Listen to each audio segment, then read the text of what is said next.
नमस्कार दोस्तों, स्वागत है आप सबका इस वीडियो पे। दोस्तों बिल्कुल आज आपके लिए जो है एक नई वैकेंसी के बारे में मैं जानकारी देने वाला हूं, जो ऑलरेडी चल रही है। 20 फरवरी 2025 से ही नोटिफिकेशन जारी हो गया था। उत्तर प्रदेश लोक सेवा आयोग सम्मानित राज्य प्रवर अधीनस्थ सेवा PCSI की वैकेंसी है 2025 का, जिसमें हम पूरी जानकारी इस वीडियो में जानने वाले हैं। वीडियो में अंत तक बने रहिएगा।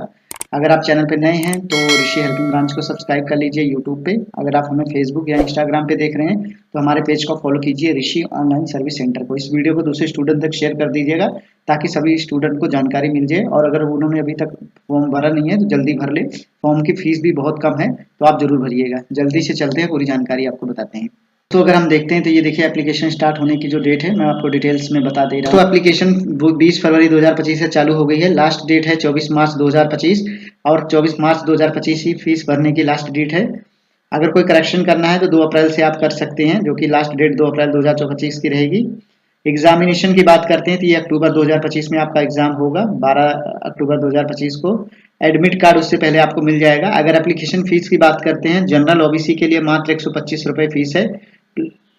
SC ST के लिए 65 रुपये। फिजिकल हैंडीकेट्स हैं तो 25 रुपये। ऑनलाइन किसी भी माध्यम से आप पेमेंट कर सकते हैं, credit card, net banking, UPI के थ्रू।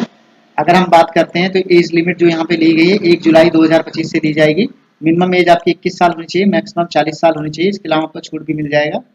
वैकेंसी की बात करते हैं तो टोटल 210 पोस्ट आई हुई है, जो कि अलग अलग डिपार्टमेंट से है और उसी हिसाब से क्वालिफिकेशन भी मांगी गई है। मैं आपको इस वीडियो के माध्यम से क्वालिफिकेशन और पोस्ट के अकॉर्डिंग बता दे रहा हूँ।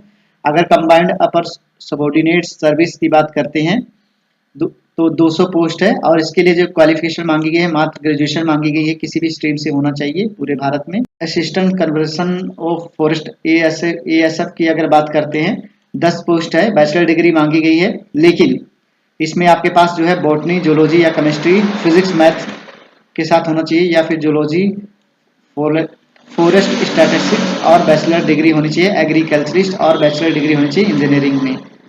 अगर वहीं बात करते हैं रेंज फॉरेस्ट ऑफिसर जो RFO की पोस्ट है, इसके लिए वैकेंसी के यहाँ डिटेल्स नहीं मेंशन है, लेकिन बैचलर डिग्री मांगी गई है। और फिजिक्स मैथ आपका होना चाहिए, केमिस्ट्री, बॉटनी, जूलॉजी होना चाहिए आपका, या फिर forest zoology, chemistry, agriculturist, statics और हॉर्टिकल्चरस एंड एनवायरनमेंट होना चाहिए। बस बैचलर डिग्री है तो आप इसके लिए अप्लाई कर सकते हैं। अब आगे बात करते हैं इसको जो डिवाइड किया गया है पोस्ट वाइज। अगर हम बात करते हैं पहले लेवल पे जो आता है पोस्ट है डिस्ट्रिक्ट एडमिनिस्ट्रेटिव ऑफिसर की बात है। यहाँ पे मास्टर डिग्री मांगी गई है, किसी भी यूनिवर्सिटी से होनी चाहिए, मतलब आपका पोस्ट ग्रेजुएशन होना चाहिए। अगर लेबर इन्फॉर्मेंस ऑफिसर की बात करते हैं बैचलर डिग्री है इसके लिए, विद इकोनॉमिक्स, सोशियोलॉजी और कमर्शियल और पोस्ट ग्रेजुएशन होना चाहिए। फूड सेफ्टी ऑफिसर की बात करते हैं FSO की, बैचलर डिग्री मांगी गई है। फूड टेक्नोलॉजीज और डेयरी टेक्नोलॉजीज एंड बायोटेक्नोलॉजीज और ऑयल टेक्नोलॉजीज और एग्रीकल्चर साइंस से होना चाहिए, तो आप इसके लिए अप्लाई कर सकते हैं। या फिर बायोकेमिस्ट्री होना चाहिए, माइक्रोबायोलॉजी, पोस्ट ग्रेजुएट डिग्री या फिर केमिस्ट्री और डिग्री मेडिसिन होनी चाहिए, तो अप्लाई कर सकते हैं। वहीं बात करते हैं चौथी post assistant director, district audit officer, senior lecturer, local fund audit department, Uttar Pradesh के लिए। बैचलर डिग्री मांगी गई, लेकिन कॉमर्स होना चाहिए आपका, BCom से कॉमर्स होना चाहिए और वर्किंग नॉलेज होना चाहिए आपके पास। कहीं जॉब कर रहे हैं उसकी वो होनी चाहिए। हिंदी राइटिंग आपके पास होना चाहिए, मतलब हिंदी राइटिंग में, देवनागरी में आप जो है टाइपिंग की स्पीड भी होनी चाहिए। सब रजिस्ट्रार की अगर बात करते हैं बैचलर डिग्री मांगी गई है। लॉ की डिग्री होनी चाहिए एनी रिकॉग्नाइज्ड यूनिवर्सिटी से। वर्किंग नॉलेज होना चाहिए आपको, सेम वही हिंदी रिटर्न आपके पास होना चाहिए देवनागरी स्क्रिप्ट में। डिस्ट्रिक्ट हेल्थ एजुकेशनल एंड की बात करते हैं, बैचलर डिग्री इन सोशियोलॉजी और social science and PG diploma in health मांगी गई है। डी पोस्ट है दोस्तों district health education and information officer, जिसके लिए भी बैचलर डिग्री मांगी गई है, सोशियोलॉजी और social science and PG diploma in health education. अगर हम सातवीं पोस्ट की बात करते हैं assistant commissioner and assistant registrar की वैकेंसी है। मात्र बैचलर डिग्री मांगी गई है इन आर्ट्स या फिर साइंस या फिर कॉमर्स या फिर एग्रीकल्चरिस्ट, किसी भी से हो तो कर सकते हैं। हिंदी टाइपिंग आनी चाहिए देवनागरी में। District audit officer, assistant director, cooperative societies and panchayat audit के लिए बात करते हैं, बैचलर डिग्री मांगी गई है, कॉमर्स होना चाहिए किसी भी बोर्ड से पूरे भारत में।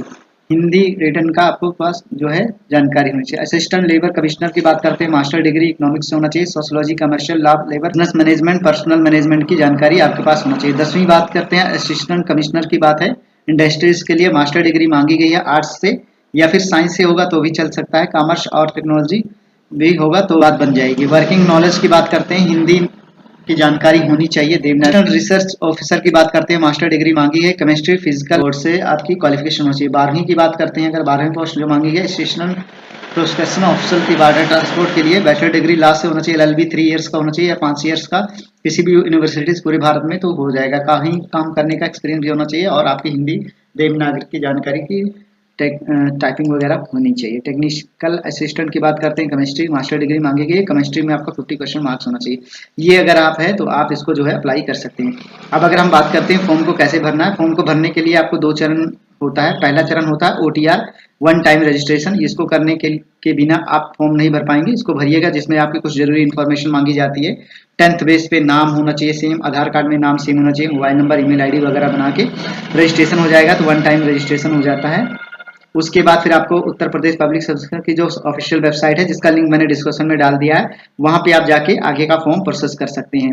आपके पास जो यूजर ID आ जाती है, उसके माध्यम से आप लॉगिन कर सकते हैं। आपके पास डॉक्यूमेंट जो है, सारे डॉक्यूमेंट आप स्कैन करके रख लीजिएगा। ID प्रूफ्स हो गए, आपके क्वालिफिकेशन डॉक्यूमेंट्स हो गए, सिग्नेचर हो गया आपका, ठीक है। ये सारी डिटेल आपके पास समाप्त है। ऋषि हेल्पिंग ब्रांच को सब्सक्राइब कर लीजिए यूट्यूब पे, फेसबुक या इंस्टाग्राम पे देख रहे हैं ऋषि ऑनलाइन सर्विस सेंटर पेज को फॉलो जरूर कीजिएगा। वीडियो को दूसरे तक शेयर कर दीजिए, अभी टाइम है ताकि फॉर्म भर सकें। Thank you so much for watching this video दोस्तों, लव यू ऑल दोस्तों।